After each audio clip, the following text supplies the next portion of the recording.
15 mai 2012, 22h13. Un appel arrive au service 9 111. À l'autre bout de la ligne, une voix d'enfant. Elle est à peine distinguable, faiblement audible, comme si le bruit de fond coupait chaque mot. L'opérateur attend, mais ne peut pas comprendre qui c'est. La voix sonne faiblement, presque perdue. Elle dit seulement quelques phrases. « Aidez-moi, papa a apporté de nouvelles serrures. » Ces mots sonnent simples, mais cela ne les rend pas moins troublants. Pourquoi de nouvelles serrures? Qu'est-ce que cela signifie? Et surtout, qui en a besoin? L'appel ne dure pas longtemps. La connexion se coupe. L'opérateur, essayant de rappeler, n'obtient pas de réponse. Aucun autre son, seulement le vide. Comme si le monde lui-même avait absorbé ce signal. Dans le désespoir, l'opérateur vérifie les données. Mais tout ce qu'il réussit à découvrir, c'est que l'appel a été fait depuis un téléphone public situé dans une station-service abandonnée le long de l'autoroute 34. C'est une zone qu'on peut difficilement appeler animée.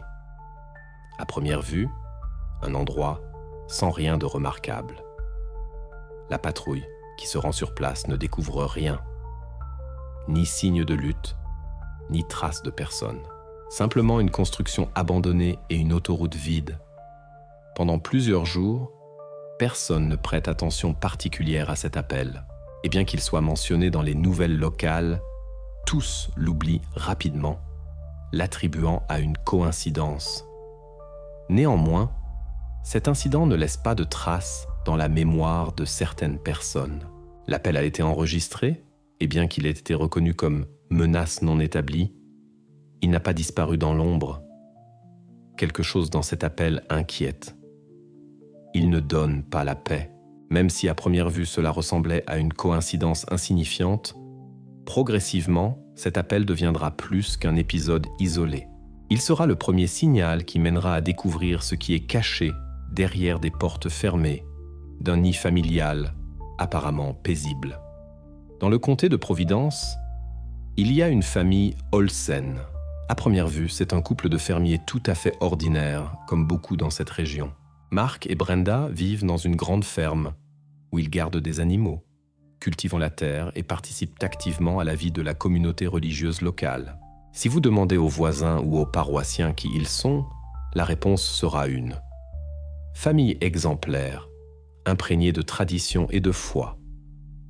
Les Olsen sont ces gens que tous voient comme un soutien et un exemple. Dans leur maison, c'est toujours propre, et les préoccupations quotidiennes sont des préoccupations qu'on pourrait considérer comme exemplaires. Ils travaillent à la ferme, elle tient la maison, l'aidant, et toujours prête à aider les autres. Le couple soutient activement les projets de l'Église et défend les valeurs morales. Aux yeux des habitants locaux, ils sont un modèle de droiture. Ce sont ces gens à qui personne ne pourrait même penser quelque chose de mal. Tout semblait idéal, jusqu'à ce qu'apparaisse l'information que la famille avait adopté 2 enfants. En 2002, ils ont accueilli dans leur famille 2 enfants, un frère et une sœur. Léo, 8 ans, et Maya, 2 ans plus jeune. Personne ne s'est particulièrement demandé comment ces enfants sont arrivés dans la maison des Olsen. On a simplement su qu'ils les avaient pris d'un orphelinat entre les mains duquel, comme il s'est avéré, il n'y avait pas de mauvaise histoire. Mais si tout avait été si lisse, nous n'aurions pas eu à en parler. Dans les rapports scolaires et lors des rencontres avec les enseignants, des plaintes apparaissèrent de temps en temps. Des conversations avec les services sociaux locaux, il devenait clair que les enfants avaient des difficultés. Ils avaient parfois des problèmes de comportement. À l'école, on se plaignait de violations de discipline. À l'église, de comportements agités qui parfois semblaient étranges. Et quant aux aînés, ils disaient que les enfants ne pouvaient pas se contrôler, se comportaient étrangement et très souvent étaient têtus. Cela a commencé à être perçu comme des problèmes habituels d'adolescents qui avaient laissé leurs traces. Oui, peut-être les enfants avaient vécu un passé difficile, ce qui, bien sûr, ne pouvait pas ne pas laisser de traces dans leur psyché. Ces difficultés passaient sous le manteau de compassion et de tentatives d'aide. Et puis elles étaient si habituelles. Il n'y avait rien d'inhabituel en cela. Mais parfois, derrière la façade de quelque chose d'habituel se cachent des choses qu'il est impossible d'expliquer.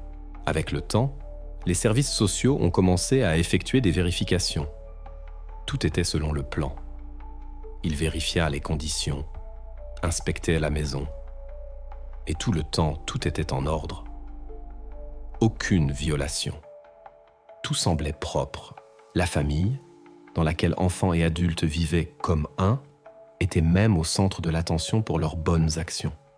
Cela créait l'impression qu'ils n'avaient aucun problème, tout strictement selon les règles, avec respect de toutes les normes, jusqu'à ce que tout cela se heurte à une fissure, avec cet appel au 911. Il a été fait dans une station-service vide. Apparemment, qu'est-ce que c'est que cette bagatelle ? Mais ce qui se cachait derrière ce moment remettait en question tout ce que nous considérions comme norme. Cet appel devint le premier moment où la façade parfaite des Olsen commença à se fissurer. Mais ce moment n'était que le début de quelque chose de plus grand. Et au moment suivant, nous devrons comprendre ce qui se cache derrière cette façade, y compris ce qui se passe réellement derrière les murs de leur maison. 22 octobre. Foire scolaire. Atmosphère de joie, comme toujours lors de tels événements. Enfants, adultes, jouets colorés, table avec des friandises et des conversations joyeuses. Tous, semble-t-il, sont impliqués dans cette petite fête, quand soudain retentit un fort claquement. C'est un son qui fait que tous s'arrêtent immédiatement et regardent autour. Dans l'air apparaît instantanément de la tension. Pendant quelques secondes, tout le bruit se calme et chacun reste figé. Mais que s'est-il passé ? Immédiatement, il devient clair. C'est juste un ballon qui a éclaté. Peut-être beaucoup à ce moment se détendent. C'est drôle comme des choses si simples peuvent momentanément causer la panique. L'institutrice Evelyn Reed observe les élèves, essayant de rétablir l'ordre. Elle voit comment plusieurs garçons riennent, d'autres soupirent de soulagement, mais son attention attire soudainement une silhouette. C'est Maya Olsen. Sa réaction est étonnamment forte. Elle ne sursaute pas simplement de peur, elle tombe par terre. Cela ressemble à de la panique. Maya se cache, se couvre la tête avec les mains, comme si elle essayait de se cacher de quelque chose de terrible. Evelyn voit comment le corps de la petite fille s'est contracté, comment elle chuchote doucement, incapable de s'arrêter d'émotion. Les doigts se sont serrés en poing et les lèvres ont prononcé des mots. « Je serai sage. Ne m'enfermez pas. » Ce moment change tout. Tout ce qui s'est passé avant semblait un incident scolaire ordinaire. Mais maintenant, tout s'aiguise. La phrase qu'elle a prononcée ne laisse aucun doute. Que voulait-elle dire ? Pourquoi de tels mots sont-ils sortis à un moment où tout autour était si banal ? Ne m'enfermez pas. Ces mots sonnent effrayants, et ils sont comme une clé qui ouvre des portes vers des pensées étranges et effrayantes. L'institutrice essaie de la ramener à un état normal, mais elle-même reste perplexe. Maya, semble-t-il, ne peut pas se calmer, et ces mots tournent de plus en plus dans la tête d'Evelyn. Que signifie-t-il ? Et pourquoi craint-elle précisément ce qui, apparemment, à la foire, était absolument impossible ? Quand la rencontre avec les parents adoptifs de Maya eut lieu plus tard, Brenda Olsen donna une explication tout à fait raisonnable. Maya a vécu des temps difficiles. Elle ne peut simplement pas faire face à ses souvenirs. Les mots sonnent logiques. Le traumatisme du passé, bien sûr, pouvait avoir laissé une trace dans son comportement. Cette explication semble enlever toutes les questions. Mais Evelyn ne peut se débarrasser du sentiment que derrière cette version se cache quelque chose de plus grand. Pas seulement un passé difficile, pas seulement des difficultés vécues. L'incident fut formellement conclu. L'explication des parents semblait convaincante, et tout cela fut bientôt oublié comme une crise de panique accidentelle Mais Evelyn ne pouvait se débarrasser de la sensation que ce n'était pas simplement accidentel. Dans son journal, elle fit une note. Ce moment est le début de quelque chose qui maintenant ne lui donne pas la paix. Bien que formellement l'incident ait été épuisé, pour Evelyn, quelque chose commença à changer. Ce moment, cette expérience courte mais terrible de Maya, la faisait penser à ce qui se cache derrière la façade de bien-être que les Olsen essayent de maintenir. Et elle ne pouvait plus ignorer ses doutes. 28 octobre, Léo Olsen entre dans le bureau de l'infirmière scolaire. Encore un matin ordinaire et rien ne présage de problème. En apparence, un écolier ordinaire, un garçon de 10 ans qui est simplement venu pour une affaire. La raison de la visite semble banale, un fort bleu à la main. Selon lui, il est tombé d'un arbre, et cette explication semble tout à fait vraisemblable. Jeu d'été, saut de branche. Qu'y a-t-il d'inhabituel ici ? L'infirmière, sans poser de questions inutiles, procède à l'examen. Travail routinier, rien qui puisse l'alarmer. Dans ses mains, action standard. Traitement de la blessure. Vérification d'autres blessures. Elle retire soigneusement la manche de la chemise pour mieux traiter les dommages. Et juste à ce moment, son regard s'arrête. Sur le poignet de Léo, on voit des marques étranges. Ce n'est pas simplement un bleu. Ce ne sont pas des écorchures ordinaires, symétriques, de forme presque parfaitement circulaire. Une telle marque sur un poignet, exactement la même sur l'autre, elles ont presque guéri, laissant derrière elles des traces brillantes. Cela ne pouvait pas être le résultat d'une chute ordinaire d'un arbre. Tout semble trop suspect, et la similitude des marques sur les deux mains ne peut simplement pas être une coïncidence. L'infirmière, continuant à traiter le bleu, examine attentivement ces marques. Elle comprend que ce n'est pas simplement une blessure, comme on le pensait initialement. Peut-être est-ce le résultat de quelque impact, de quelque mouvement restrictif qui a laissé de telles marques. Des pensées traversent sa tête, mais elle se force à se concentrer sur le travail. Néanmoins, elle enregistre les marques trouvées dans le journal, comme l'exige le protocole. D'abord le bleu, puis les marques étranges sur les poignets. Chacun de ces mouvements, chaque mot sera enregistré. Elle ne peut pas ignorer cela. Tout cela peut être une coïncidence, ou cela peut être quelque chose de plus alarmant. Mais de toute façon, elle doit laisser une trace documentaire. Quand Léo s'en va, l'infirmière transmet immédiatement cette information à l'institutrice Evelyn Reed.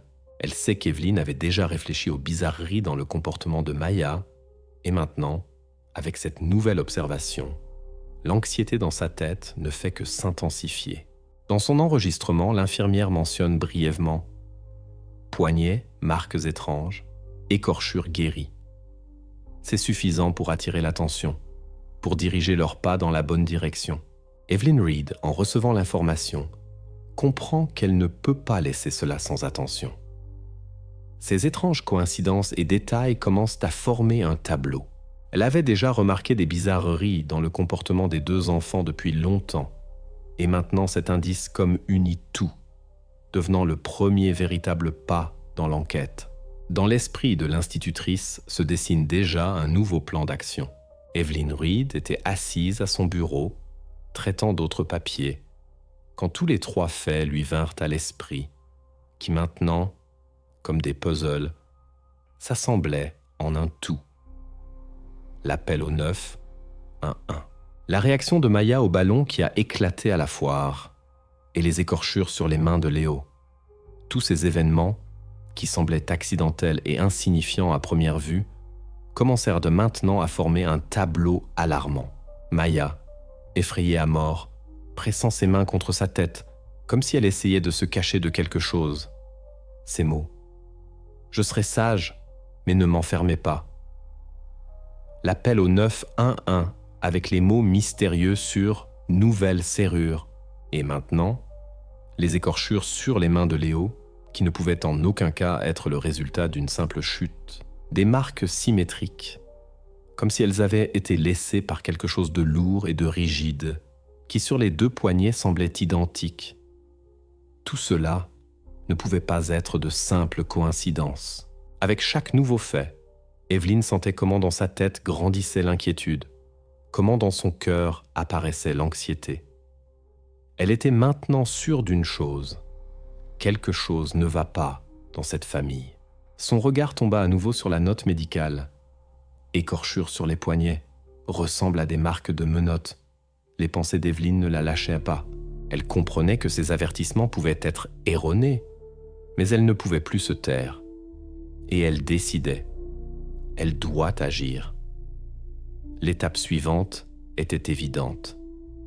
Evelyn compose le numéro du bureau du shérif du comté de Providence. Sa main tremble un peu quand elle prononce les mots « J'ai besoin de parler au shérif Jenkins.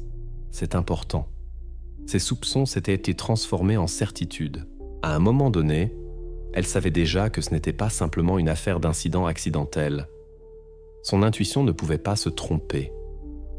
C'était plus qu'un simple comportement étrange. C'était beaucoup plus dangereux. Quand Evelyn rencontra le shérif Jenkins, sa voix était calme, mais on y sentait la détermination. Elle exposa tous les faits, l'appel au 911, le comportement de Maya à la foire et les étranges écorchures sur les poignets de Léo. Elle parlait clairement, avec précision, sans cacher aucun détail. Le shérif l'écouta attentivement, mais dans ses yeux, comme il fallait s'y attendre, il n'y avait aucune expression d'anxiété. Il se pencha un peu en avant et, semble-t-il, même avec une légère méfiance, prononça « Vous comprenez que ce sont des accusations assez sérieuses et que la famille Olsen sont des gens respectés dans notre communauté ?» Il ne se pressait pas. Il écouta, mais son visage restait impassible. Evelyn sentit comment sa propre confiance vacilla un peu. Le shérif continuait à insister sur la réputation irréprochable des Olsen, sur leur participation à la vie de la communauté et de l'Église. Il ne disait pas que ses soupçons étaient incorrects, mais ne donnait pas non plus de promesses. Dans le rapport, le shérif indiqua qu'aucune plainte ou violation n'avait été enregistrée dans la famille. Tout ressemblait à une famille parfaite.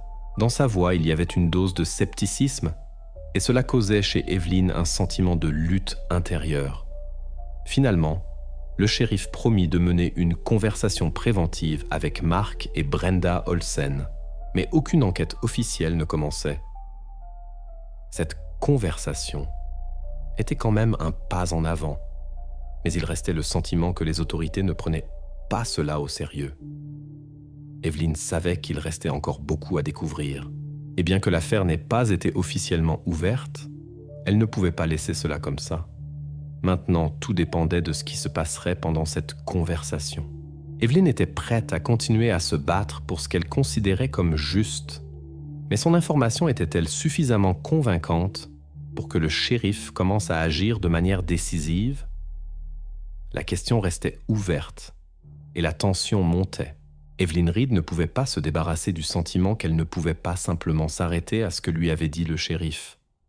Les réponses qu'elle avait reçues étaient insuffisantes pour calmer son anxiété. Tout ce qui lui restait était de continuer à chercher, même si les autorités ne prenaient pas ses soupçons au sérieux. Elle ne pouvait pas se permettre de rester à l'écart, sachant que quelque chose dans la famille Olsen n'allait pas. Décidant d'agir, elle commença à chercher des informations supplémentaires. La première chose qu'elle fit fut de s'adresser aux archives scolaires. En examinant attentivement les documents, elle tomba sur des informations concernant d'anciens employés qui avaient autrefois travaillé avec la famille Olsen. Elle trouva le nom d'une femme qui avait été employée de maison chez eux jusqu'en 2003. Tout ce qui lui restait était de trouver les coordonnées de cette femme et d'essayer d'en savoir plus. Après plusieurs appels et tentatives de la contacter, Evelyn obtint finalement le numéro de téléphone. Elle n'hésita pas longtemps et le composa. L'appel téléphonique ne se fit pas attendre, et bien que la femme de l'autre côté du fil était clairement prudente, Evelyn réussit quand même à la convaincre de parler. Elle sentait que cela pourrait être la seule chance d'apprendre quelque chose d'important. La femme de l'autre bout de la ligne était au début sceptique, mais en entendant la voix insistante et inquiète de l'institutrice, décida de révéler quelques secrets. La femme, qui s'appelait Karen, raconta qu'il lui était strictement interdit d'entrer dans le sous-sol de la maison des Olsen. Elle ne pouvait pas comprendre pourquoi, mais chaque fois qu'elle essayait de savoir ce qui se cachait derrière les portes fermées, elle se heurtait à une interdiction sévère. C'était chose courante, et elle avait appris à ne pas poser de questions, mais elle était toujours tourmentée par le sentiment que quelque chose dans ce sous-sol n'allait pas. Mais ce n'était pas tout. Karen partagea un autre détail qui causa immédiatement chez Evelyn une profonde inquiétude. La nuit, quand elle travaillait encore dans la maison, du sous-sol montait parfois un son étrange, silencieux, mais distinct. C'était un son ressemblant à une chaîne métallique qui, selon Karen, résonnait parfois dans le silence nocturne. Evelyn sentit comment tout dans sa tête s'assemblait en une image mosaïque, mais terrifiante. L'appel qu'elle avait entendu quand Maya disait « Ne m'enfermez pas » obtenait maintenant une explication réelle. Le son de la chaîne, qui venait de ce même sous-sol, lui donnait la chair de poule. Ces sons métalliques que Karen entendait la nuit obtenaient maintenant une connexion avec ce qui se passait dans la maison des Olsen. Evelyn, comprenant l'importance de cette information, convainc Karen de donner un témoignage officiel. La femme n'accepta pas immédiatement, mais finit par être d'accord. Elle comprenait que le silence pourrait mener à des conséquences tragiques et décida de raconter tout ce qu'elle savait. Obtenant le consentement, Evelyn transmit immédiatement l'information au shérif Jenkins. Maintenant, il avait non seulement l'appel au 911 et ses propres soupçons, mais aussi le témoignage direct de l'ancienne employée de maison. Evelyn sentait que c'était un moment décisif qui pourrait obliger le shérif à agir.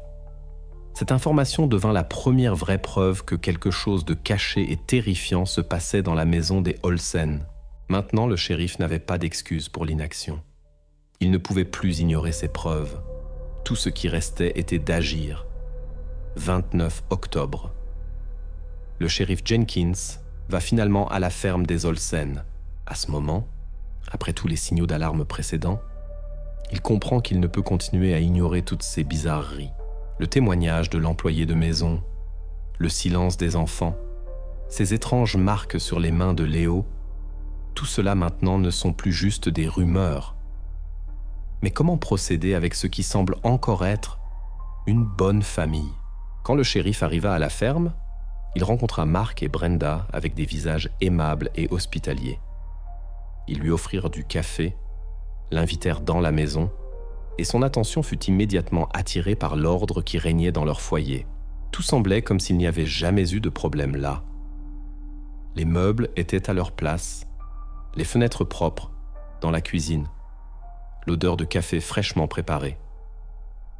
Tout, comme dans une famille parfaite. Apparemment aucun signe alarmant, rien qui pourrait faire douter de leur mode de vie. Au début, le shérif ressentit des doutes. Peut-être que tout cela était simplement un malentendu. Il n'était pas préparé à un tel calme. Même la visite elle-même, avec son apparence officielle, semblait avoir été prévue à l'avance. Tout se passait sous prétexte d'une vérification routinière, rien d'inhabituel. Cependant, le shérif comprenait qu'il devait demander ce qui le préoccupait au sujet des enfants, de ce qu'il avait appris. Il engagea la conversation, la dirigeant soigneusement dans la bonne direction, posant des questions, mais recevait de Mark des réponses assurées. Mark parlait avec une confiance totale de l'éducation, des difficultés qu'ils avaient rencontrées. Il racontait comme il avait été difficile d'adapter les enfants après qu'ils se soient retrouvés dans leur maison, combien ils avaient dû endurer. Mais il répondait à toutes les questions avec confiance, sans indice d'alarme. Les enfants étaient assis dans un coin du salon et restaient silencieux. Ils n'interrompaient pas, ne s'immisçaient pas. Ce silence était inquiétant, mais le shérif ne pouvait pas s'y concentrer sans avoir de faits. Le shérif continua à questionner, mais vers la fin de la visite, comprenant qu'il fallait faire le pas suivant, il demanda à inspecter le sous-sol. C'était une demande quotidienne, qui pourrait être perçue comme une formalité, mais pour lui, c'était un moment important pour vérifier leur réaction. Après tout, il pouvait simplement laisser cela comme une recommandation, quelque chose comme vous me montrez et je pars. Mais pour lui, c'était important. Marc changea de façon inattendue et drastique l'expression de son visage. D'abord, il semblait détendu, ouvert. Mais quand le shérif exprima sa demande, ses yeux devinrent immédiatement froids. Il ne répondit pas tout de suite, mais son intonation et ses gestes dirent tout. Il fut catégorique dans son refus, sans aucune tentative d'expliquer, sans mot poli, simplement un non ferme. Il dit que le sous-sol était une propriété privée et ne voyait pas de sens dans cette inspection. Ce fut le moment où le masque tomba. Il ne fit pas que refuser. Il était clairement angoissé par cette question, comme s'il y avait quelque chose dans le sous-sol qui ne pouvait être révélé. Ce fut le moment où le shérif sentit qu'il avait quelque chose avec quoi travailler. Le refus fut immédiat et dur. Il comprit qu'il y avait quelque chose dans cette maison qu'ils essayaient de cacher. Ce refus, qui dans une situation normale aurait pu sembler simplement une autre protection de la propriété privée, dans le contexte de toute l'enquête devint une preuve décisive. Le shérif nota dans son rapport « Le refus fut immédiat et injustifiablement dur ». Cela changea le statut de l'affaire. Maintenant, on ne pouvait plus parler d'événements accidentels, de coïncidences fortuites. Tout dans cette maison commença à paraître différent. Le sous-sol devint non seulement une partie de la maison, il devint l'épicentre des soupçons. Maintenant, le shérif ne pouvait continuer à travailler dans la même voie. Il fut obligé d'agir. Ce fut le tournant qui lui fit mettre de côté tous les doutes et procéder à l'enquête, et non simplement à la vérification. L'affaire devint non seulement une analyse d'événements étranges. Maintenant, c'était une enquête qui, à chaque nouveau pas, devenait plus dangereuse pour ceux qui vivaient derrière ces portes fermées. Après que Mark Olsen ait catégoriquement refusé de laisser le shérif entrer dans le sous-sol, l'enquête prit une nouvelle voie. À ce moment, il devint clair que tous les doutes du shérif devaient être dissipés. Il comprenait que s'il ne continuait pas l'enquête, les possibilités de trouver des preuves disparaîtraient. La position des Olsen, leur calme et confiance, puis ce refus brusque, comme un aimant, attirait l'attention. Maintenant, le shérif ne pouvait s'arrêter. Il initie une vérification officieuse et décide de diriger ses efforts vers des preuves matérielles. En recherche de connexions qui pourraient confirmer ses soupçons, le shérif et les enquêteurs commencèrent à investiguer les opérations financières de la famille Olsen. Sur quoi dépensent-ils l'argent? Qui sont ces gens qui vivent à la ferme, qui cachent si soigneusement? Y avait-il des achats qui pourraient expliquer les événements suspects? Le premier pas fut d'étudier les achats faits par la famille ces derniers mois.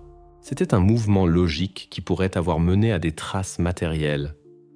Les enquêteurs demandèrent des informations sur de gros achats dans les magasins de bricolage qui pourraient être liés à leur maison.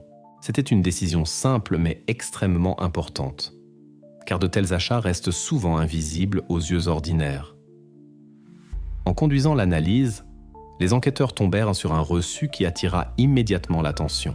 Y figurait la somme de 84,50 $, pas trop importante pour des achats, mais complètement dépourvue de toute explication logique, considérant les événements précédents. La transaction fut effectuée dans l'un des magasins de bricolage du comté voisin, il y a 6 mois. Cet achat se démarqua immédiatement parmi les autres, et le shérif comprenait que cela pouvait être la clé de la résolution. Il exigea une copie du reçu et découvrit que dans la liste d'articles figuraient 2 éléments qui soulevaient immédiatement des questions. 2 chaînes d'acier et 2 cadenas de grange. Ces articles correspondaient parfaitement avec ce qui avait déjà été trouvé au cours de l'enquête. Son de chaîne, mention de cadenas dans la conversation avec les enfants, mots prononcés par Maya. Le cercle se fermait. Les enquêteurs ne pouvaient manquer de remarquer que les chaînes et cadenas n'étaient pas simplement des articles ménagers. Ces choses pouvaient être liées à ce qui se passait dans la maison des Olsen. Et bien qu'il n'y ait pas encore de preuves directes, maintenant la police avait une piste importante qui nécessitait des actions supplémentaires. Quand l'enquêteur contacta le vendeur du magasin, celui-ci reconnut sans difficulté Mark Olsen sur la photo. Maintenant, les enquêteurs avaient non seulement un achat, mais aussi un visage spécifique qui était derrière cette transaction. Le vendeur confirma que cette personne avait vraiment acheté ces articles. Ce fut une confirmation importante qui ajouta de la confiance à l'enquête. Il semblait que tous les détails commençaient à former un tableau. Cependant, le moment clé fut l'explication de l'achat lui-même. Le vendeur, se rappelant la conversation avec Mark, raconta que celui-ci avait expliqué l'achat par la nécessité de protéger la grange. Cette explication semblait absurde. Pourquoi de tels cadenas et chaînes sérieux pour une grange, quand la plupart des gens utilisent de telles choses pour d'autres buts? Cette version devenait de plus en plus douteuse, et la situation elle-même plus sinistre. À la lumière du refus de montrer le sous-sol, cette explication acquérait une teinte alarmante. En rassemblant toutes ces données, le shérif comprit qu'il avait maintenant suffisamment de bases pour présenter une demande de mandat. Le mensonge que Mark avait dit au vendeur devenait non seulement suspect, mais aussi une preuve clé. Cette preuve reliait l'achat au secret caché derrière les portes du sous-sol.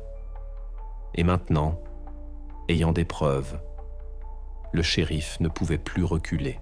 Le mandat de perquisition était inévitable.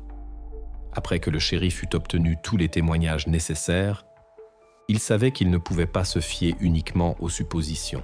Pour renforcer sa position et rendre sa demande de mandat de perquisition plus fondée, il devait obtenir une opinion d'expert.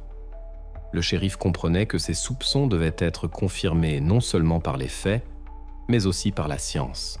Il était sûr que cette expertise pourrait devenir cet élément décisif qui donnerait au dossier une force légale officielle.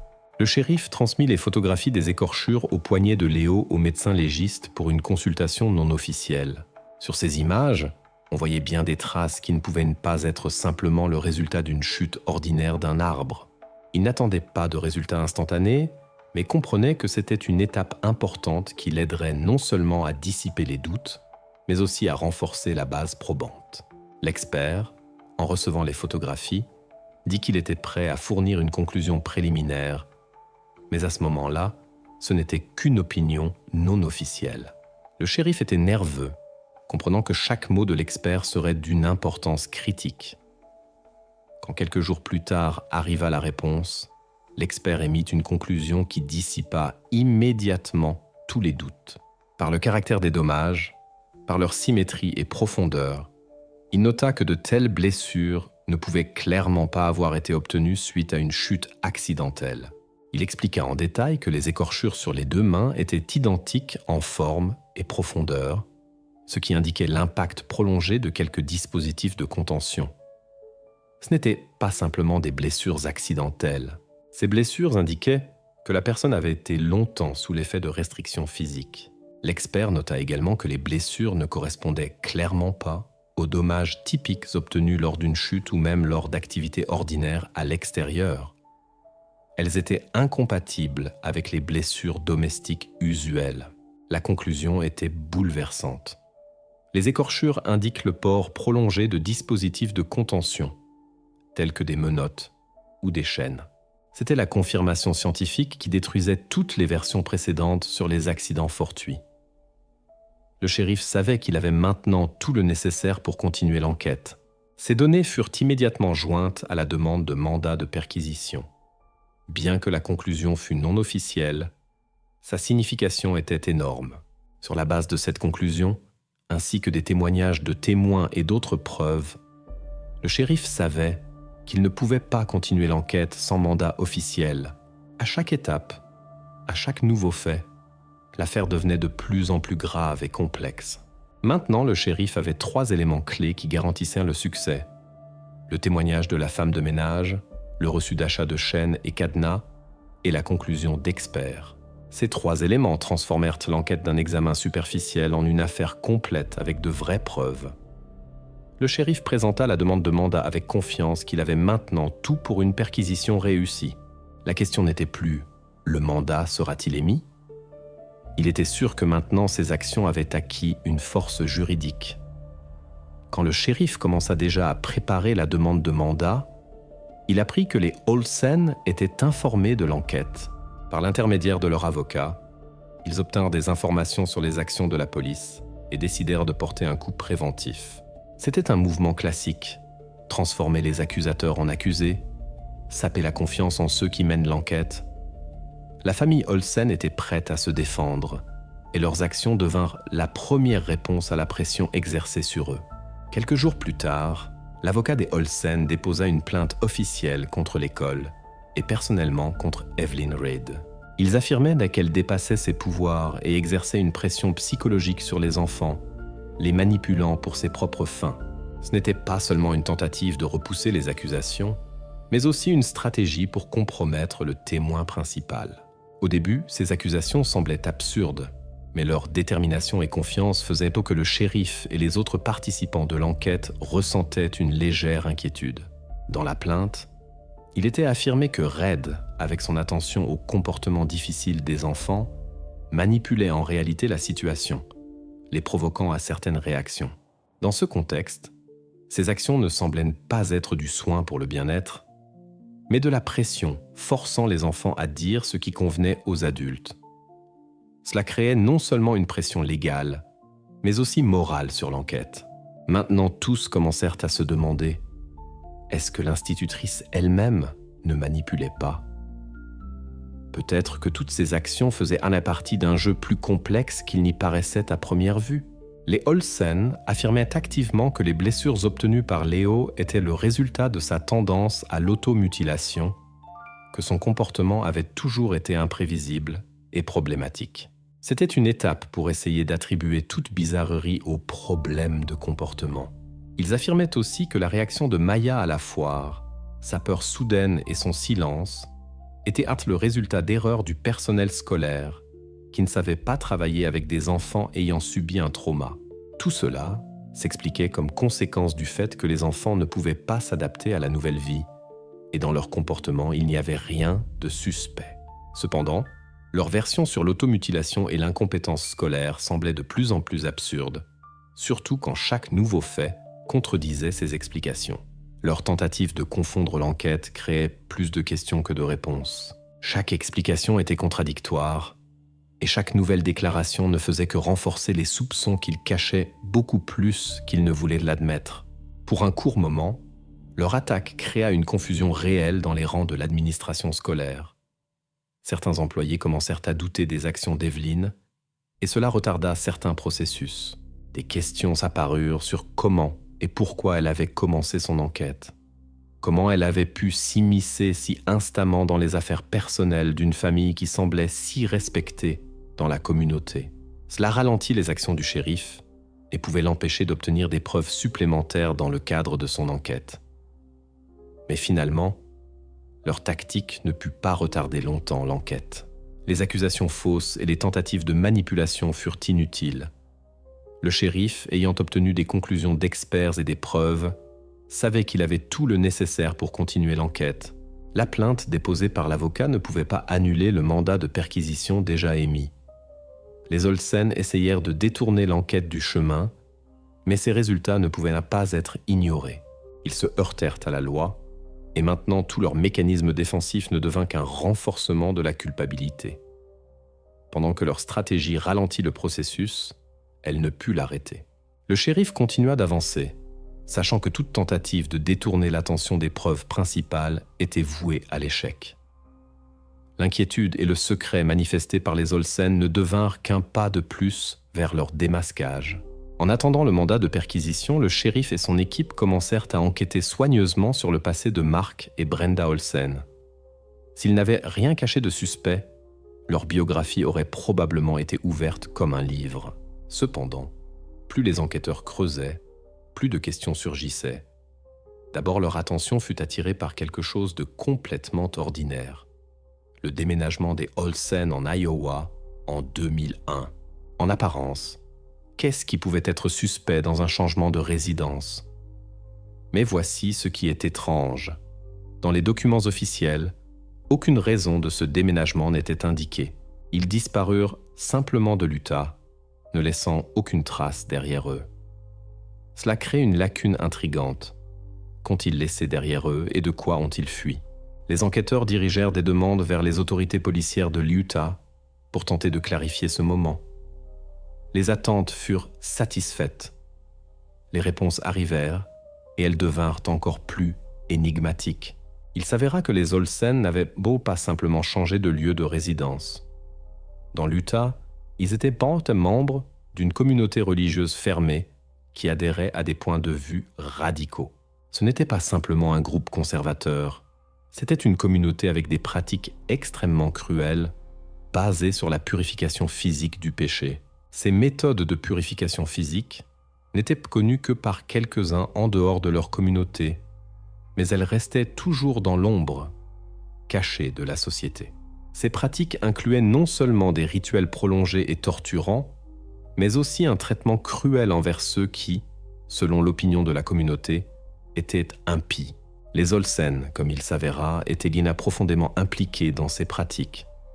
Cela expliquait leur attitude extrême envers la discipline et l'éducation, ainsi que les méthodes qu'ils utilisaient pour corriger ceux qui entrèrent dans leur maison. Cependant, le moment le plus inattendu vint quand les enquêteurs découvrirent que les Olsen avaient quitté cette communauté en 2000. Non pas parce qu'ils étaient contre ces pratiques cruelles, mais au contraire, parce qu'ils étaient trop cruels même pour elles. Les archives montrèrent que dans leur communauté surgit un conflit interne lié à l'interprétation excessive de la doctrine. Ils furent exclus pour des points de vue et des méthodes trop radicaux, que les dirigeants locaux reconnurent comme excessifs, même selon leurs standards stricts. Ce tournant inattendu révéla le vrai visage des Olsen. Ils n'étaient pas simplement attirés par l'idée de sévérité et d'ordre. Ils étaient des fanatiques, convaincus de leur rectitude, prêts à appliquer des méthodes extrêmes pour corriger ceux qui, selon leur opinion, avaient besoin de correction. Leurs actions ne semblaient plus simplement cruelles. Elles apparaissaient comme partie d'une idéologie en laquelle ils croyaient. Cela expliquait leur attitude envers les enfants, leur méthode d'éducation, ainsi que leurs secrets et leur désir de contrôler tout autour d'eux. Maintenant, quand il devint clair que leur motivation était beaucoup plus profonde qu'un simple désir d'ordre, le shérif et son équipe commencèrent à relier tous les indices en une image. Ce n'était pas simplement un traitement cruel envers ceux qu'ils acceptaient dans leur famille, c'était une continuation de leurs propres installations idéologiques. Tout ce qu'ils faisaient correspondait à leur propre compréhension de comment redresser une personne. Et cette cruauté, cachée sous le masque de piété, ouvrait une perspective complètement nouvelle sur ce qui se passait derrière les portes fermées de leur maison. Maintenant, comprenant qu'à la base de leurs actions ne gisait pas simplement une agression personnelle, mais une idéologie profonde, les enquêteurs pouvaient avancer. Cette information non seulement clarifie leur comportement, mais consolida aussi définitivement les soupçons. Les Olsen n'étaient pas simplement des personnes cruelles, ils étaient des fanatiques, prêts à appliquer des mesures extrêmes pour réaliser leurs croyances. 30 octobre, 6 heures du matin. Les voitures de police s'approchent de la ferme des Olsen. Dans l'air flotte la tension. Le moment de vérité est arrivé. Le shérif Jenkins et son équipe savent que tout ce qui s'est passé avant mène à ce moment décisif. Ils ne peuvent pas se permettre une erreur. Ayant passé par toutes les étapes de l'enquête, des témoignages aux conclusions d'experts, ils sont prêts à commencer la perquisition, qui révélera peut-être l'effroyable vérité. Le shérif Jenkins s'approche de la maison, où Mark Olsen le reçoit déjà à la porte. Dans les mains du shérif se trouve le mandat de perquisition et il le présente sans hésitation. C'est un pas officiel qui donne légalité aux actions de la police. Il communique à Mark qu'ils vont inspecter sa maison et qu'ils vérifieront le sous-sol. Tout dépend maintenant de comment la famille réagira. Mark hoche silencieusement la tête, sans essayer d'objecter. Il ne fait aucun mouvement pour arrêter le processus et les enquêteurs commencent à se diriger vers le sous-sol. En descendant, dans le couloir sombre et poussiéreux, l'atmosphère devient de plus en plus lourde. Le shérif sent comment la tension croissante comprime de plus en plus l'espace autour d'eux. Ce n'est pas simplement une recherche, c'est l'apogée de ce qui aurait pu finir par une vérification ordinaire, mais devint une vraie enquête. Le regard du shérif tombe sur la porte principale au bout du couloir, qui semble comme si elle cachait quelque chose derrière elle. Ce n'est pas simplement une porte vers le sous-sol, c'est une porte derrière laquelle se cache la réponse à toutes les questions. Quand ils entrent dans le sous-sol, tous comprennent que c'est précisément ici que peut être la clé de l'énigme. La chambre au bout du couloir, comme attendu, était insonorisée. Tout autour semblait fait pour cacher les sons, toute tentative d'attirer l'attention de l'extérieur. La chambre était vide, à l'exception de 2 lits d'enfants qui se tenaient le long des murs. Ces lits étaient fixés dans des cadres métalliques, dans lesquels étaient montés des anneaux d'acier, des anneaux qui ne pouvaient pas ne pas attirer l'attention. Sur le sol gisaient de lourdes chaînes et des cadenas de grange. Ce n'était pas accidentel.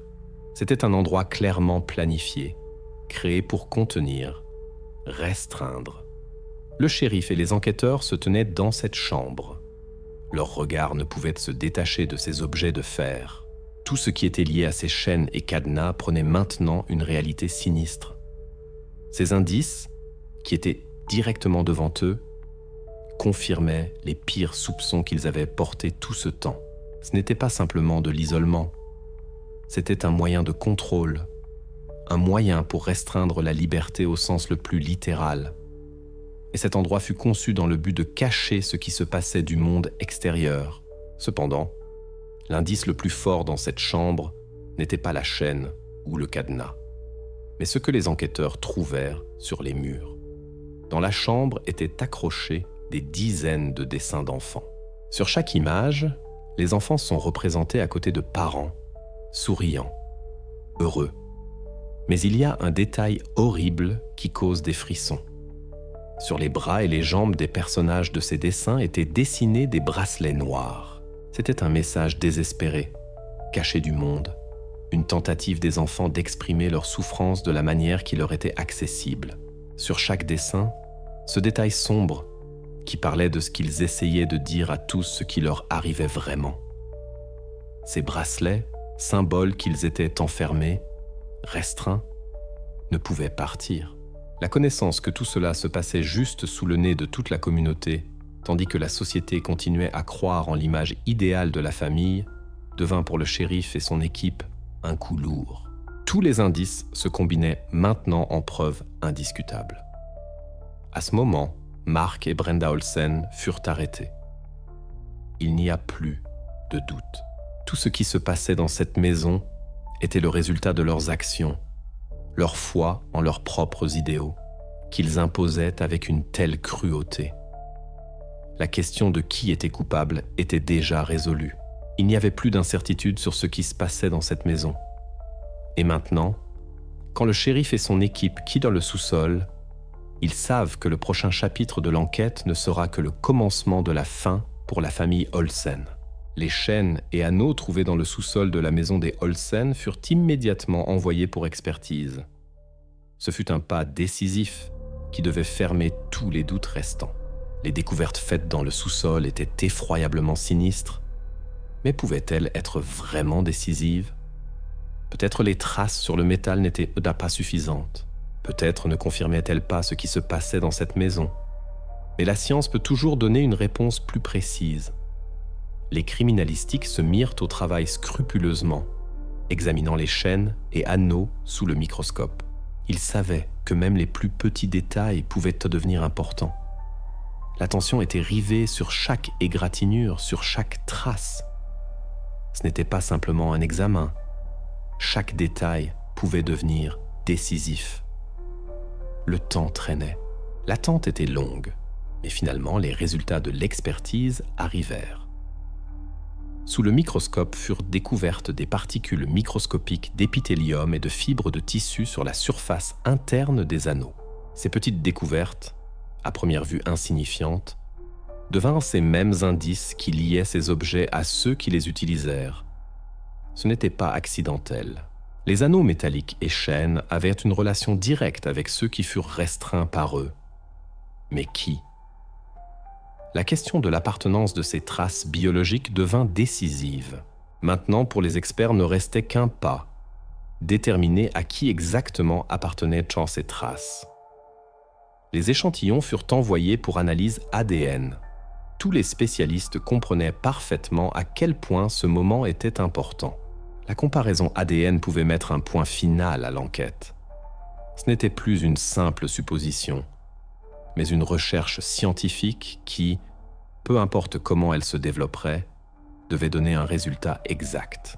Le shérif savait que tout dépendait de cette analyse. Cette étape pouvait être le dernier tournant déterminant. L'attente des résultats faisait trembler. C'était un moment où toute erreur pouvait mener à des conséquences catastrophiques pour l'enquête. Et quand les résultats arrivèrent, ils ne laissèrent aucun doute. 100% de correspondance ADN. Les traces biologiques trouvées sur les anneaux métalliques et chaînes s'avérèrent identiques à l'ADN de Léo et Maya. C'était la preuve définitive. Les preuves les connectaient physiquement avec ce lieu horrible, avec ces chaînes, avec ce sous-sol. Ce n'était pas simplement une coïncidence accidentelle. La confirmation scientifique mettait définitivement un point final à cette affaire. Toutes les versions que l'enquête tentait de dissiper devenaient maintenant sans fondement. Maintenant, quand tous les doutes furent dissipés, il devint clair que la version de la défense selon laquelle les chaînes étaient nécessaires pour protéger la grange était absolument fausse. Cette explication fut détruite à l'aide de données scientifiques. Les traces biologiques trouvées sur la scène de crime devenaient une preuve irréfutable de ce qui s'était passé. Tous les efforts des Olsen pour justifier leurs actions perdirent leur force. Maintenant, leur alibi s'effondrait et leur tentative de confondre l'enquête n'avait aucune signification. Ces preuves détruisirent à jamais leur défense et mirent un point final à l'enquête. Les enquêteurs avaient entre leurs mains une base probatoire complète et maintenant il ne restait qu'à attendre que le mandat de perquisition soit exécuté. Tout pointait vers une chose. Les Olsen tentèrent de cacher leur activité réelle, mais ils ne purent échapper à la justice. 30 octobre, 11 heures du matin. Après que le mandat de perquisition fut exécuté et que les preuves trouvées dans le sous-sol confirmèrent les pires soupçons, arriva le moment de l'interrogatoire de Mark Olsen. Entre les mains du shérif se trouvait une base probatoire indiscutable, traces biologiques trouvées sur les chaînes et anneaux, ainsi que les résultats des analyses ADN. C'était une preuve claire et indiscutable que ces objets furent utilisés pour restreindre la liberté et causer de la souffrance. Le shérif comprenait que le moment de vérité était arrivé. La responsabilité pénale pour de tels crimes était inévitable. Mais la question demeurait. Est-ce que Mark Olsen se briserait sous la pression ou continuerait à nier sa culpabilité? Le shérif présenta les résultats de l'expertise ADN à Mark Olsen. Celui-ci se tut un moment, puis son visage devint de pierre. Il n'essayait plus de nier. Il commença à témoigner, mais c'était loin d'être une confession de culpabilité. Le shérif s'attendait à ce qu'au moins des mots de repentir sortent de sa bouche, mais cela n'arriva pas. Au lieu d'admettre sa culpabilité, Mark commença à parler de motifs et de la nécessité de ses actes. Ce n'était pas une punition, dit-il. Sa voix restait calme, comme s'il ne voyait rien d'inhabituel dans son comportement. C'était le salut. Le diable était dans leur sang, et je devais l'expulser. Ils étaient la possédée, et seulement à travers cette purification, ils pouvaient être sauvés. Ces mots choquèrent les enquêteurs. Au lieu d'exprimer le moindre regret ou de reconnaître sa culpabilité, Mark leur révéla la raison pour laquelle lui et sa femme faisaient tout ce qu'ils faisaient. Leurs actions, selon lui, n'étaient pas simplement cruelles, elles faisaient partie d'une mission spirituelle. À leurs yeux, ils étaient des sauveurs qui libéraient les gens du mal qui se trouvait dans leurs âmes. Il raconta en détail ces rituels qui, selon lui, étaient nécessaires pour expulser le péché et libérer de la tyrannie du diable. Pour le shérif et son équipe, ce fut un véritable choc. Ils s'attendaient à entendre une justification liée à la tentative de contrôler les enfants. Mais au lieu de cela, ils entendirent une justification profondément déformée, dans laquelle la violence était fondée sur l'idéologie religieuse. Mark ne cachait pas qu'il considérait ses actions comme nécessaires et même justes. Il était fier de sauver leurs âmes, ne considérant pas ce qu'ils vivaient réellement à travers ces purifications spirituelles. Le shérif essayant de comprendre la profondeur des délires de Marc, demanda s'il réalisait qu'il causait de la souffrance aux enfants. La réponse fut accablante. « Je ne leur causais pas de douleur, dit-il. Ce n'était pas de la douleur, c'était la purification. Seule leur nature pécheresse souffrait. Ils séparaient la douleur physique des souffrances spirituelles, et à ses yeux, cela rendait tout ce qu'ils faisaient justifié. Ils ne reconnaissaient pas les souffrances qu'ils vivaient, les considérant seulement comme partie du processus de purification. Ceci devint le point final pour comprendre ce qui était réellement. Les Olsen ne maltraitaient pas simplement cruellement ceux qu'ils avaient appris pour élever.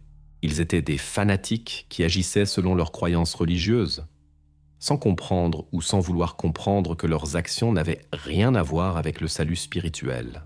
C'était une pure distorsion de la vérité, dans laquelle la cruauté et l'exploitation furent transformées en objectifs élevés.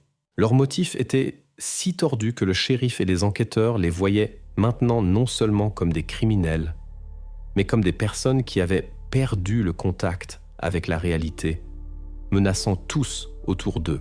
Mark Olsen ne s'avéra pas seulement coupable des crimes qu'il commettait. Ses actions étaient le résultat de l'extrémisme religieux, qu'il justifiait complètement.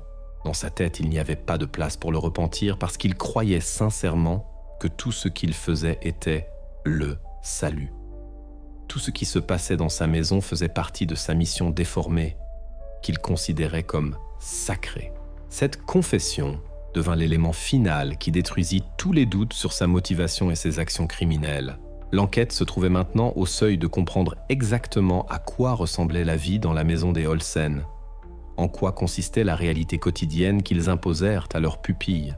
Nous savions ce qui se passait, nous savions pourquoi cela arrivait, mais maintenant était venu le moment de la dernière étape, reconstituer le tableau de ce qui se passait, pour comprendre à quoi cela ressemblait au quotidien. Pour faire cela, l'enquête étudia soigneusement les témoignages d'Olsen et de ceux qui étaient liés à cette maison, y compris les enfants. Se trouvant dans la maison des Olsen, les enquêteurs tentèrent de reconstituer la vie quotidienne ordinaire, celle-là même qui, leur semblait-il, cachait des côtés plus sombres. La routine quotidienne était, semblait-il, absolument ordinaire. École, devoirs, dîner. Voilà ce qui constituait les journées. Le shérif et son équipe furent choqués de voir combien tout était soigneusement arrangé, comment à première vue rien ne trahissait la cruauté cachée. Tout semblait normal, même routinier. Au niveau superficiel, leur maison ressemblait à la maison de toute autre famille. Mais ce n'était qu'une apparence. Cependant, tout changeait avec l'arrivée de la nuit.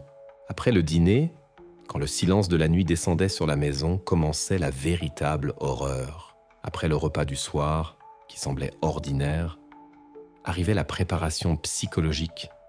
Des heures à genoux, priant pour les péchés, apprenant les bonnes pensées. Mais cela n'était pas suffisant. À la fin, commençait le véritable rituel. Ce moment devenait l'apogée de la routine nocturne quotidienne que les Olsen utilisaient pour supprimer la volonté, briser la résistance. Chaque soir, les enfants étaient obligés de prier pendant des heures à genoux sur le sol dur. Ce n'était pas simplement un exercice de foi. Toute erreur, tout mot incorrect, privation du repas suivant. C'était pas des méthodes dont l'objectif était briser l'esprit et soumettre. Le soir, leur volonté devenait l'objet du contrôle le plus sévère. Mais ce n'était que le commencement. Quand les prières se terminaient, commençait le véritable cauchemar. Les enfants étaient dirigés vers la chambre du silence, où ils étaient attachés à leur lit à l'aide de chaînes métalliques. Tout cela se passait après le dîner ordinaire, comme partie de leur punition. À la nuit, les enfants se trouvaient dans leur réclusion, où chaque nuit devenait tortueuse et la chambre elle-même, sans fenêtre et avec des murs épais, devint leur seul foyer.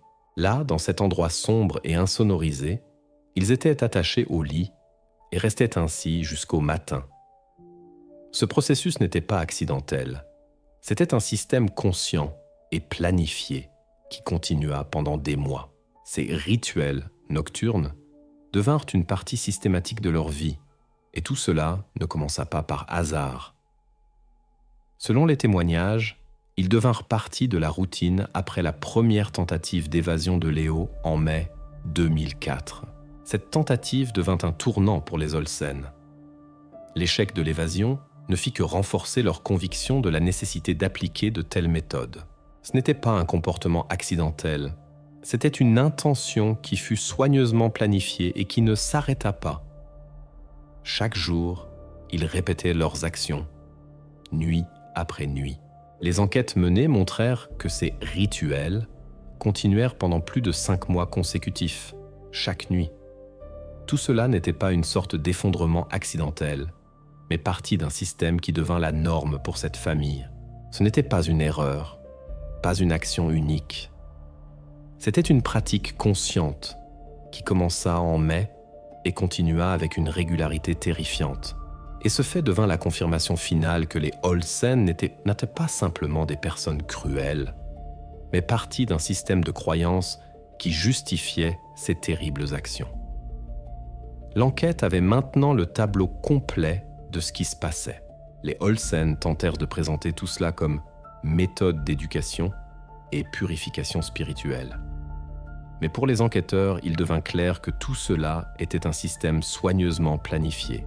Douleur, souffrance et isolement. Tout cela faisait partie de leur idéologie. Avril 2005. Le procès contre Mark et Brenda Olsen commence dans la salle d'audience. Après de nombreux mois de collecte de preuves, d'interrogatoires et d'analyse d'indices, arrive le moment où le destin de ces deux personnes sera décidé. La question maintenant n'est pas de savoir si leurs actions étaient un crime. Cela est déjà prouvé. La question est quelle sera la décision de la société en la personne du jury. Comment évalueront-ils leur comportement ? Quelle évaluation donnera le système judiciaire à ceux qui se considéraient comme justes, suivant leurs croyances cruelles et perverses ? L'accusation présenta ses preuves. Photographies, preuves matérielles, témoignages d'experts, résultats d'analyse ADN.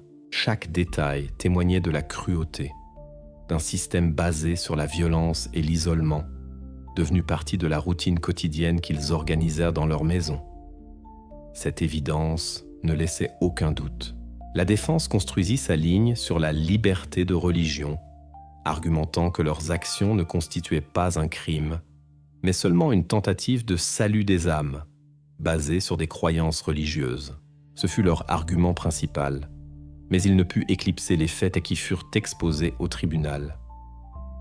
Quand les juges et le jury entendirent les arguments des deux parties, ils arrivèrent à l'étape finale de ce processus judiciaire.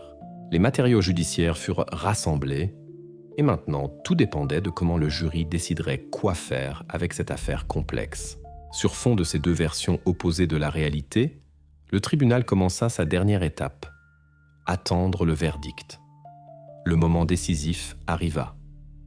Dans la salle d'audience, il y eut un silence tendu quand le procureur montra sur l'écran ces mêmes dessins. Des dessins faits par les mains des enfants qui restèrent dans cette maison. Des dessins d'enfants du sous-sol avec des images de parents et d'enfants souriants, mais avec un détail cauchemardesque. Sur les mains et les jambes des personnages étaient dessinés d'épais bracelets noirs. Le procureur les montra silencieusement au jury. Ce fut peut-être l'une des preuves les plus puissantes qui n'avaient pas besoin de mots. Ces dessins devinrent ce témoignage silencieux qu'il était impossible de réfuter. La salle plongea dans le silence. Le procureur ne prononça pas un seul mot. Il n'essaya pas d'expliquer ces images. Il donna simplement au jury le temps de réaliser toute la gravité de ce qui fut vu. Les émotions dans la salle d'audience furent si fortes qu'à ce moment il était clair. Les mots n'étaient plus nécessaires. Ces dessins, comme témoignages silencieux, devinrent la preuve la plus forte. Ce silence dura plus d'1 minute, mais personne ne doutait de la signification de ces images.